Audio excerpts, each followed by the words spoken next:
안녕하십니까, 레필입니다. 1월 27일이고요.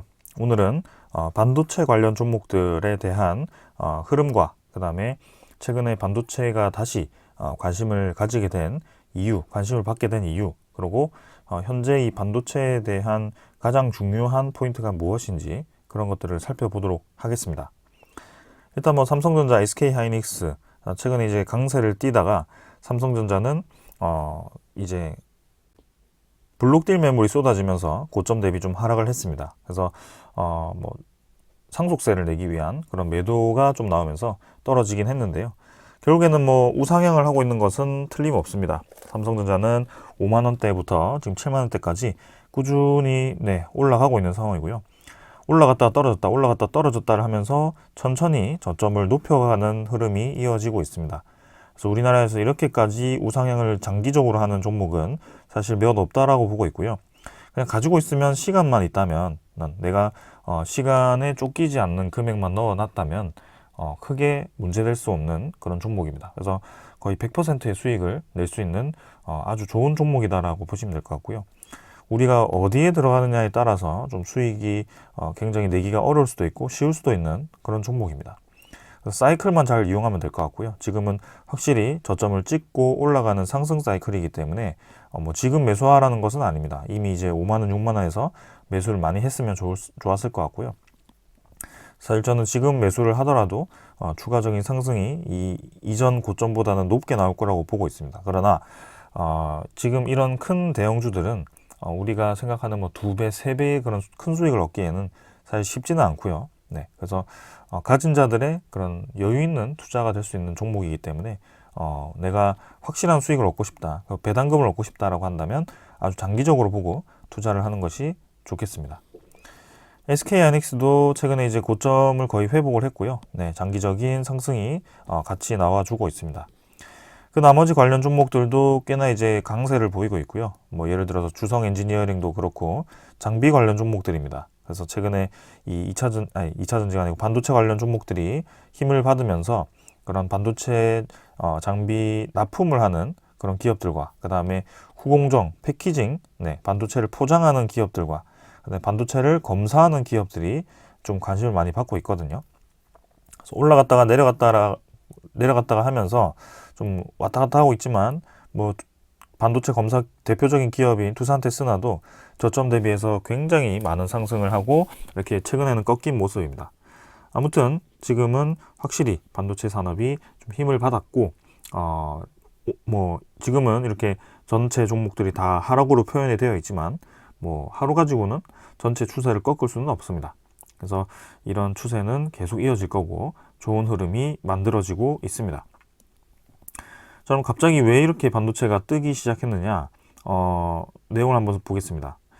DDR5 HBM3 덕에 SK하이닉스가 5분기 만에 흑자 전환을 성공을 했다.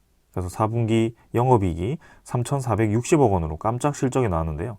사실 SK하이닉스가 전성기 때 내던 영업이익에 대비하면 상당히 이제 낮은 수준입니다. 거의 10분의 1도 안 되는 그런 수준인데, 근데 이제 대규모 적자를 3분기까지 겪고 4분기에 흑자 전환을 했다는 것이 의미 있는 상황입니다.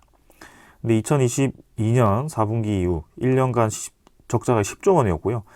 근데 이제 그걸 끊어내고 이런 이제 HBM3E와 HBM4를 개발 주력을 하면서 이렇게 토털 AI 메모리 프로바이더로 성장할 것이다라는 포부를 품었습니다. 그래서 지금 이 HBM3라는 것이 AI용 반도체다라고 보시면 될 것 같고요. 고대역 폭 메모리라고 하는데 AI 반도체로 거의 필수적인 부품이다라고 보시면 되겠습니다. 그리고 DDR5는 이제 메모리고요. 최근에 이제 데이터 센터라든지 혹은 저장 장치라고 한다면 이 많은 용량을 요하는 그런 메모리가 필요합니다.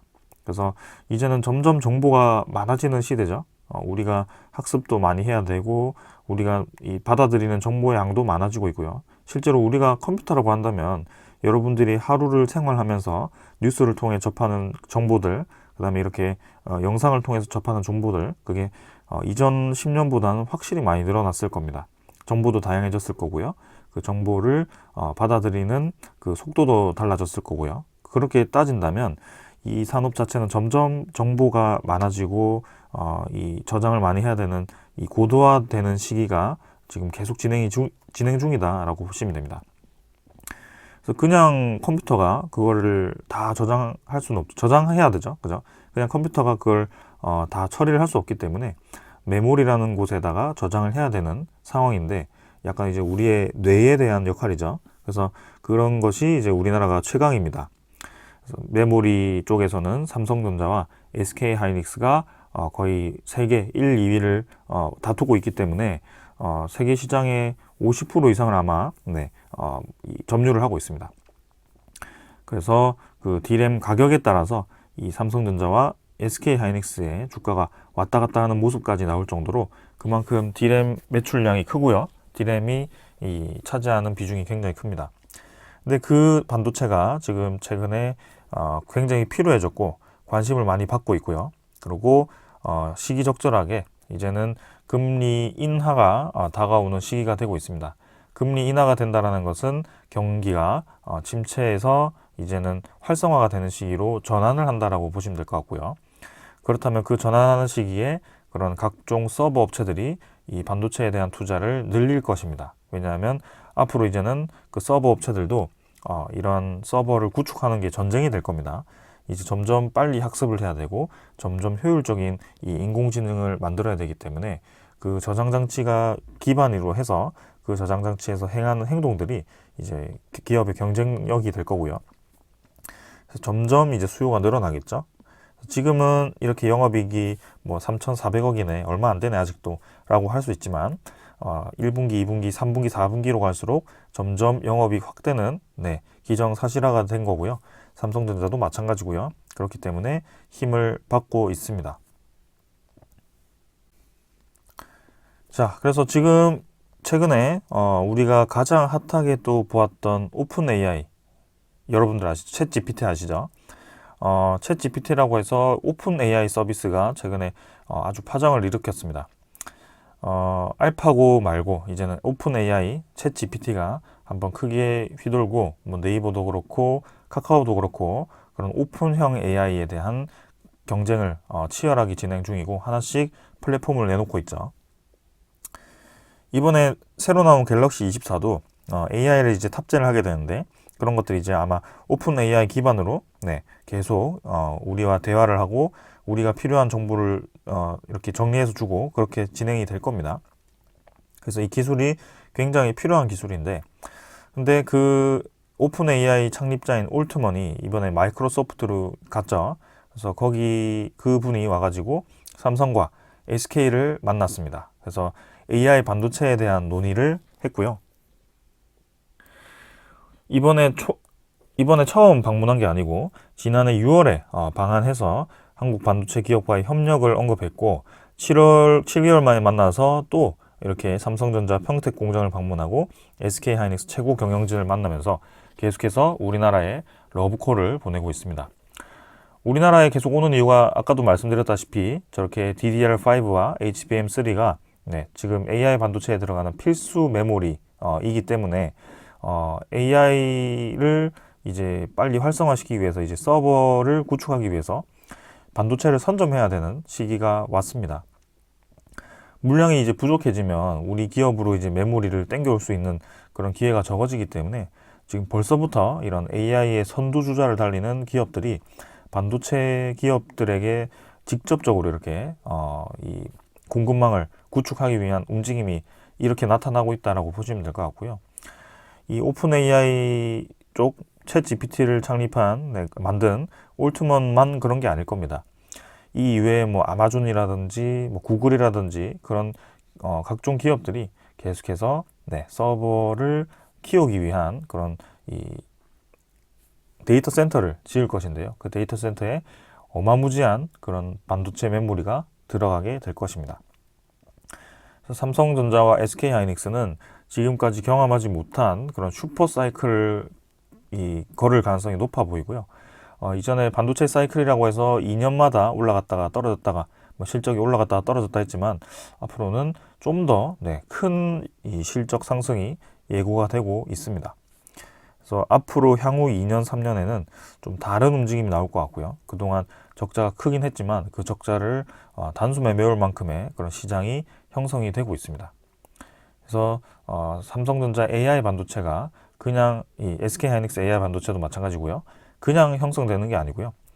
우리 산업 자체가 점점 이제 가상현실로 필요하게 되고, 그리고 그 가상현실을 통해서 우리가 경제 활동을 하게 되고, 그리고 이제 인공지능이 실제로 이제 휴대폰에도 이 주입이 되었고, 다음에 나오는 건 이제 자율주행 자동차가 되겠죠. 자율주행 자동차가 지금 완벽하게 100% 자율주행이 아니지만 뭐 반자율이긴 하지만 그래도 계속 그런 것들이 이제 들어가면서 이 필요로 하는 반도체들이 많아지고 있습니다. 그래서 이 관련 종목들은 결국에는 다 올라갈 수밖에 없고요. 반도체도 크게는 생산, 반도체 전 공정이라고 합니다. 전 공정 이후에 후 공정이라고 하고요. 이제 패키징, 그죠?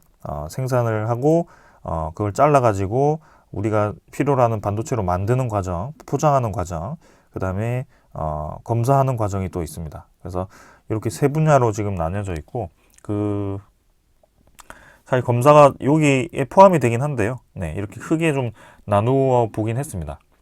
아무튼 지금 제가 여기 넣어 놓은 종목들은 앞으로 반도체 슈퍼 사이클에 따라서 결국에는 올라갈 수밖에 없는 종목들을 넣어 놨기 때문에 여러분들이 관심을 가지면 좋을 것 같고요. 아무래도 덩치가 크고 대장주일수록 좀 더 안정적인 투자가 되겠죠. 혹은 조금 가볍긴 하지만 등락 폭이 큰 애들도 올라가긴 할 겁니다. 근데 리스크가 좀 따르긴 하겠죠. 아무튼 그런 식으로 좀 접근을 하면 될 것 같고요. 지금 저는 반도체 시장을 굉장히 좋게 보고 있습니다. 그래서 올해도 앞으로도 계속 올라갈 거라고 보고 있고요. 삼성전자라든지 SK하이닉스는 정고점을 돌파할 수밖에 없는 그런 시장이 형성이 되고 있습니다. 자, 오늘 여기까지 하고요. 앞으로 다가오는 AI 반도체에 대해서 지속적으로 정보를 얻어서 여러분들께 좀 정리드리는 시간을 가져보도록 하겠습니다. 감사합니다.